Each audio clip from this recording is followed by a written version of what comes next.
Hola, buenas tardes. Mi nombre es Angie Julia Robles Alavino, estudiante del programa Tecnología en Radiología e Imágenes Diagnósticas. Les voy a dar una pequeña explicación del desarrollo de la tarea de radioprotección. Para eso empezamos qué es la radiación ionizante y cómo se clasifica. La radiación ionizante es un tipo de energía el cual se propaga en forma de ondas electromagnéticas o en forma de partículas y que tiene suficiente energía para ionizar los átomos. ¿Qué quiere decir? Que tiene la suficiente energía para arrancar electrones de los átomos con lo que interactúa, y este proceso puede llegar a causar alteraciones en la materia biológica y en otros varios materiales. Continuamos con la clasificación. En la clasificación nos encontramos con los rayos X, los rayos gamma, la radiación particulada, lo cual se divide en partículas alfa, partículas beta y en los neutrones. Continuamos que es la radiación natural. Cite 3 ejemplos.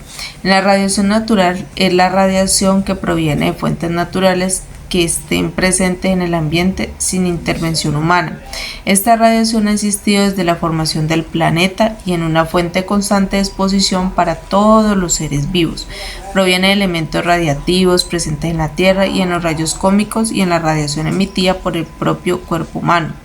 Continuamos con los ejemplos. En los ejemplos nos encontramos con la radiación cósmica, la radiación terrestre y el gas radón. ¿Qué significa la radiación cósmica? Esta proviene del espacio exterior. Es generada por explosiones de supernovas y otros eventos astronómicos. Para ello, la atmósfera actúa como un escudo.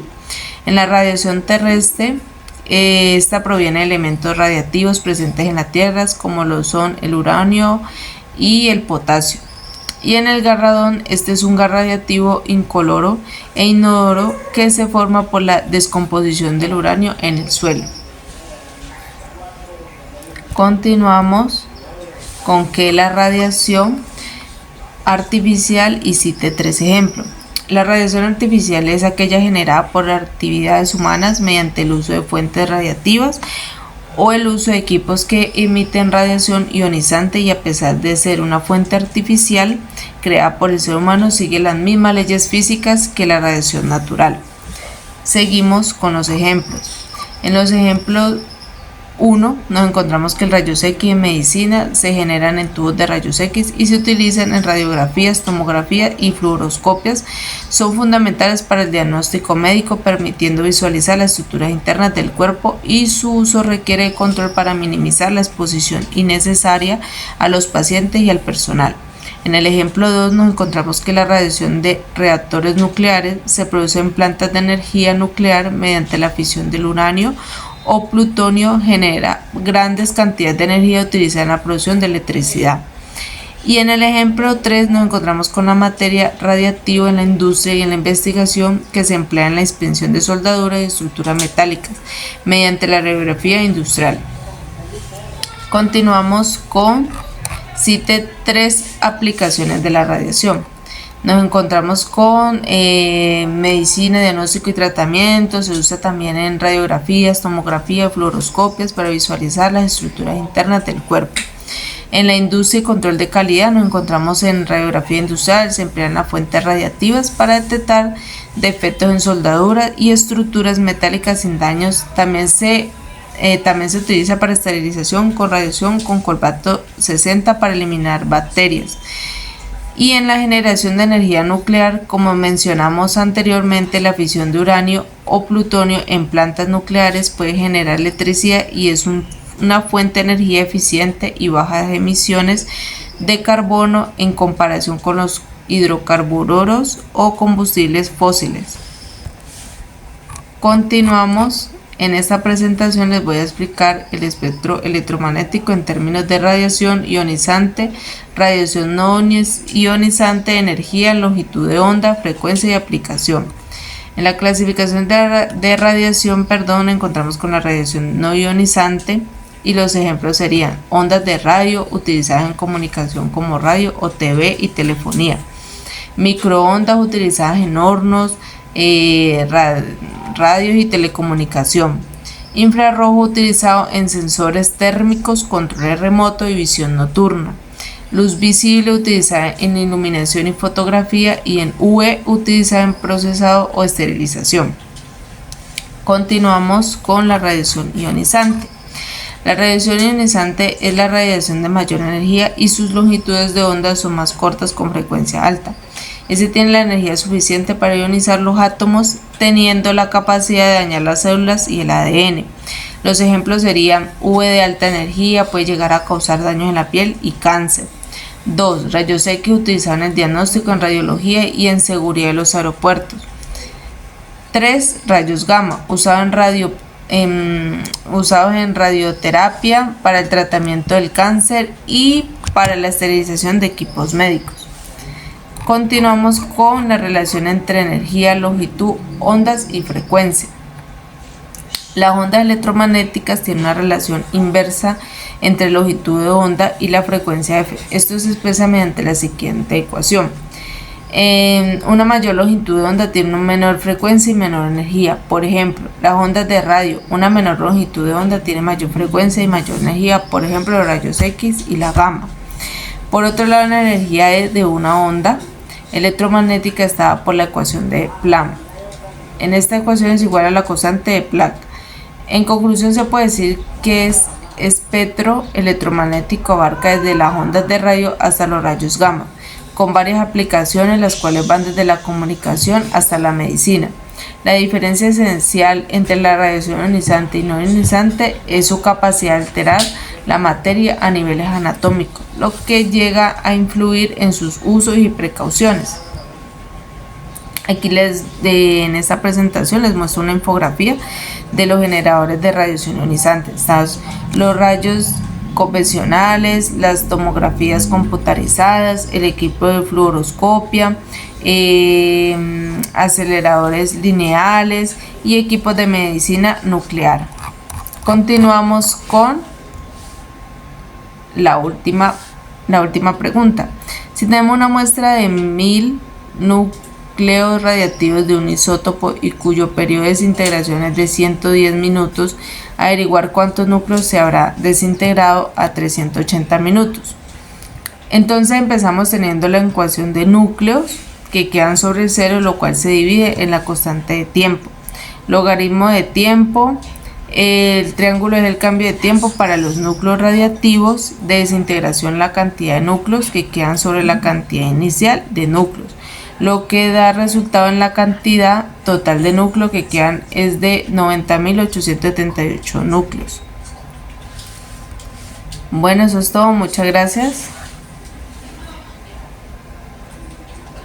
Buenas, mi nombre es Claudia Blanco, voy a hablar sobre el punto 3 y 6, que fueron los puntos que escogí en la materia de radiobiología y radioprotección.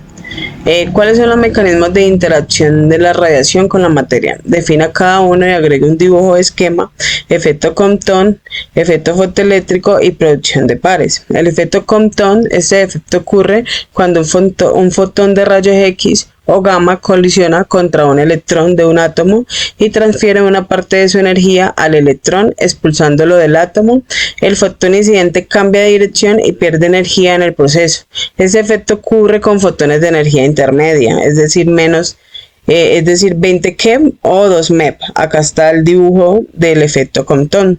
Efecto fotoeléctrico. Este efecto ocurre cuando un fotón de alta energía es completamente absorbido por un electrón de la corteza atómica, el cual es expulsado con una energía cinética equivalente a la diferencia entre el fotón y la energía de enlace del electrón. Este efecto es más probable en fotones de baja energía, es decir, menos de 100 keV. Predomina en materiales con alto número atómico como el hueso o medios de contraste. Este efecto es el responsable del contraste en imágenes radiológicas. Producción de pares. Esto ocurre cuando un fotón de alta energía, mayor a 1022 MeV, interactúa con campo electromagnético del núcleo de un átomo y se convierte en un par, es decir, electrón y positrón. El positrón posteriormente se aniquila con un electrón, generando fotones de 0.511 MeV. Listo, continuamos con el problema. Listo, dice que se tienen 500 miligramos de yodo 131, cuya vida media es de 8 días. Dice que calcular a cantidad del isótopo que había hace un mes y cantidad que habrá dentro de 2 meses. Eso.